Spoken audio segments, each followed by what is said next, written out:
So you've decided to go into wood turning, and one of the things you need, absolutely need, is some kind of sharpening system.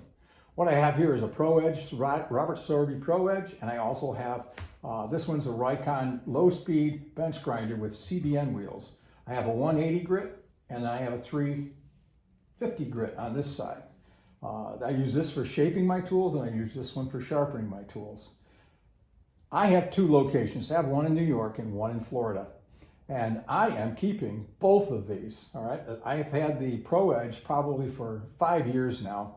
And this one I just purchased within the past year. It's probably about 8 months old. But I've got, on this one here, I've probably got about 150 bowls on it. So it gives you an idea as to how much turning and how much sharpening I do on it. This one over here, I probably got closer to 500 bowls on. But if you were to compare the two of them, they're totally different animals. This one here allows you more freehand access because you can actually take your tools all off and you got rooms to actually come in and just swing. I do freehand on that one too, but it's just easier on this one. But if you're new to sharpening, the Pro Edge allows you to do things and repeat every time because it's so precise. It's got everything broken down into what angles you can move your platter. You can do a 15, 20, 25, 30, 35, 45, 60, 80, and a 90-degree grind off of this, and you know you're dead nuts. It has got it set perfectly. When you buy a Sorby Pro Edge, this is how it comes. This tool is for loosening up the bolts that are on the side here. It allows you to take the platter and lay it down or stand it back up. That comes in handy when you're doing freehand grinding, which I do a bit of, because you get comfortable with it after a while. It also comes with a skew angle. So this slides right on top. That sits in and allows you to put your skew in so you can get the angle back and repeat it each time. This locks everything into place so you're actually always on the same angle. This one here, for you doing a standard grind, allows you to roll your tool. You can actually just set it right in there and roll it. Now that's not the angle I use on this one. This one I use 60. And this also comes with it. This is the jig that they use for the bowl gouge. And it works for both sizes. This table here is adjustable based on the angles that they have written right here, right? And then next to it, it tells you what they think is the right tool to use per angle. What you'll find is that you like a particular angle different than what they have. It's just how you use the tool, all right? So nothing's etched in stone when you're sharpening. And this is the platter. The platter itself, very easy to adjust.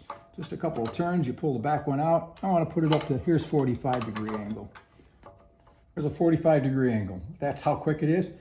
But what's nice, and this is not able to do on my CBN wheels, is this is 45. Every time is exactly the same angle no matter how you do it. So you will have a repetitive angle on your tools each time when you use the Pro Edge. So I have a 45-degree angle on one side, and then I have a 25-degree angle on the other side. This is my negative rake scraper.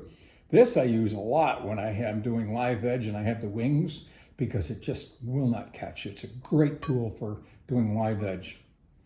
When I turn around and I've got this set up at 45, I'll just come back, put my tool on, and just come across.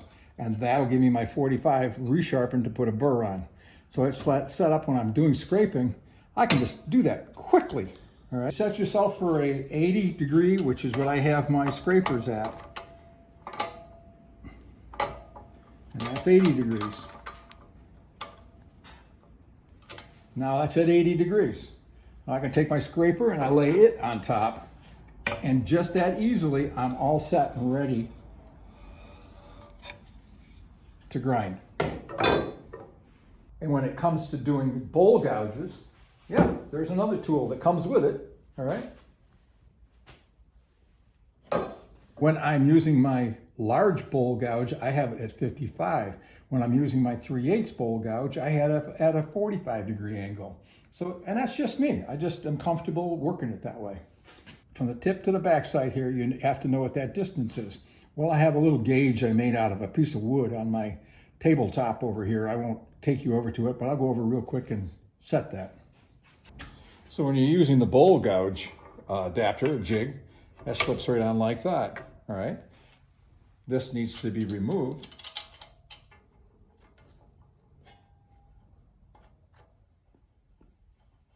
All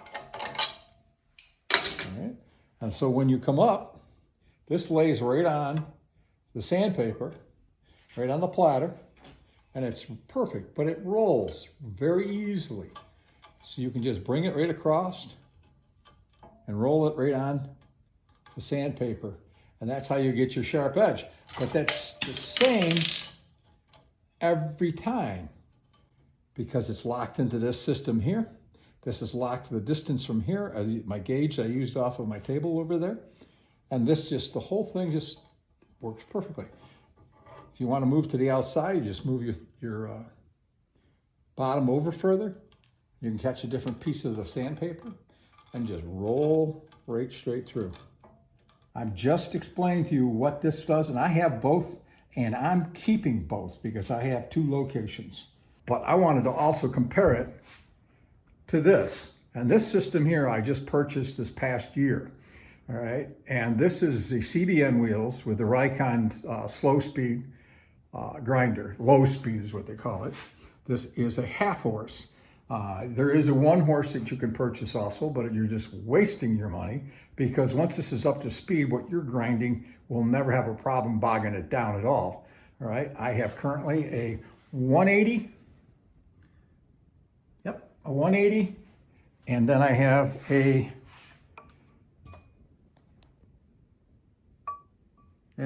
350 grit on this side. Most of the time I use my 350 grit for my sharpening, and for shaping I use my 180 grit. But what I do like about this 180 grit is the rounded edges. And I'm going to show you that real quick because that allows you to sharpen a tool that I have that is difficult to sharpen. And that's my hollowing tool. That is smaller and it has a bevel all the way across it. And I can take this tool and I can slide down the side of it, come right up over, and come right down. Just come up over and come around. Just come up over and come around. And it makes it just easier to sharpen. But that's the only thing I'm going to say I feel that this gives me over my Sorby. And that's very little, okay? The other thing is, I'm going to show you this side. This is a flat side. Flat-sided. It has a sharp edge. This is a 90 degree. So if you're actually sharpening, you can actually sharpen on the side here with your skews. You can actually sharpen right on a flat edge with a skew instead of having that rounded edge. I'll tell you a little bit about this setup I've got here. This Ryon low speed 8-inch bench grinder. I bought that on Marketplace on Facebook. I paid $50 for the grinder and the stand. I already had the Wolverine jig, and this I used on a regular speed, a full speed with stones, regular stones. So I've upgraded on this, but that was my first grinder I had, was a high-speed grinder with regular stones on it. And then I went to the Pro Edge, and now I bought this one, part of turning. Because without sharp tools, you're working. You're not having fun. You need to have sharp tools. What I'm trying to do is show you that if you want the Ryon, not even the Ryon, any slow speed grinder with CBN wheels, these work very, very, very nice. They allow you to do a lot of freehand sharpening that I don't do on the Pro Edge. The Pro Edge is more of a tool that's designed for somebody who is not as comfortable with sharpening. If you're a first-time sharpener, but I am going to keep it because it does what I need it to do, and I can take it down to my other shop. I have a shop in the north and one in the south, and we're snowbirds. And because of that, I have to transfer all my tools back and forth. But these are not light pieces of equipment to be moving back and forth. So I'm going to take the Pro Edge down to Florida and set that up and leave it there. And then I'll have the Ryon up here in New York, all right? But when you go to the grinding system that is over here, you need similar tools. You can't just sit there on a grinder. Well, I've seen guys do it freehand, or can actually do a bowl gouge with the swept back grind on it and do it on a grinding wheel and without any tools or any jigs to help you. But this one allows you, this is called a Wolverine jig, but this is all part of the Wolverine jig that I bought. This piece here goes on. I have a mark right on the edge right here that tells me where to put this. And that gets locked right there. And I keep my jig piece down here. All this does is sit in here and rotates back and forth. Very similar process as the other one. It's the same setup. Now you've got your spot, but you have to adjust it to make it fit. So you have a piece of wood with a little slide piece on it. We'll loosen that up. You slide that into place. Now I got that set at the right depth. Lock it in place. Put it on my system. I am way out too far. There's my mark.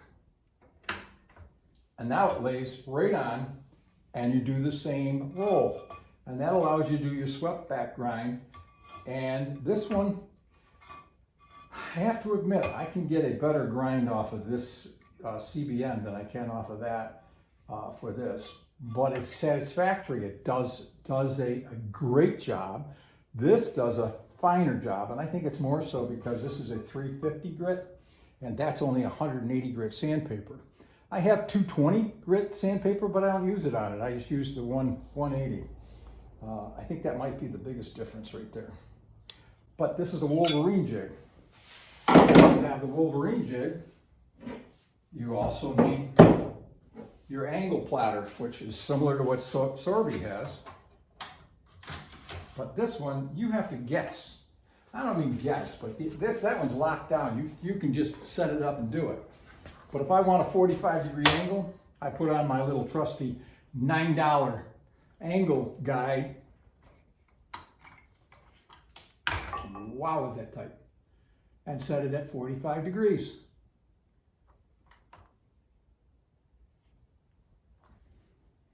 Now you'll notice there's a little bit of slop everywhere on this thing. All right, you tighten it in, and that just changed the angle just a little bit. Being able to repeat an angle is a lot harder on a bench grinder than it is on the Sorby Pro Edge. Sorby Pro Edge is going to lock it in dead nuts. Is that so important? I don't think so, because you get your angle, you put your tool up against it, you can look to see if it's up close and lock it in place. But if you ever want to put your new angles on, spend the money. This is a Johnson magnetic protractor angle locator. Put that on there. If I want to go to an 80 degree for my scrapers, all I got to do is, I've got to back that up. Set it at 10, because this is based on a 90 degree angle. So you take 10 degrees off of it, you have an 80 degree grind right there. Works. So as far as both pieces of equipment are concerned, I like them both. Starting out and you're not a good sharpener and you're not comfortable with sharpening, the Sorby Pro Edge is a much easier learning curve than the CBNs. The Pro Edge just locks in every time. There's a bunch of videos out there on how to actually, each one of these tools works, but it is a lot easier. Changing the belts is simple. I'm not going to show you how to do that because that's out there also. But I do not buy my belts from Sorby because they're like $22 and I got them for about $6 on a different website. I won't even give you that name. You guys can hunt it down, but there's different abrasives out there. So if you're doing any kind of sanding, check it out. Look around to see what kind of sandpaper's out there because, man, there's some stuff out there that's a third of the price of some of the stores that are selling stuff. I just went online and got a prices for everything as it sits here. The Pro Edge comes complete, so you can get everything you need to grind, and it's going to cost you $580. All right, that is complete for just grinding your lathe tools. I also have jigs that are for sharpening knives, but we're not going to get into that because we're going to compare the two of them here. The Ryon, the grinder is 180. The CBN wheels on each side, one is 180 on the left and the 179 on the right. There's washers that had to be bought. They're $8.75 a piece. Well, anyways, and the grinder, the Very grinder, and the grinding jig. So these systems here down below are different than this. This had to be bought separately. All right. So the total price for that system is $703. So when you look at it, it's like, okay, that's $100 difference. The CBN wheels will last for a very long time. I don't know how long that's going to be because I've only had them a year. But you're going to be buying more belts for the other one. So price-wise, I don't know that there's really that much difference because they're pretty close. I did not include a stand. To purchase the stand is $65. So that would be another price on top of that. So $65 for the stand. $768. But you're still going to mount this somewhere. So this has to be mounted and locked in place somewhere.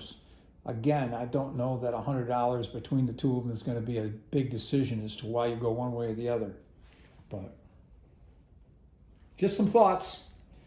$703 for the CBN wheels, and it is $580 for the Pro Edge.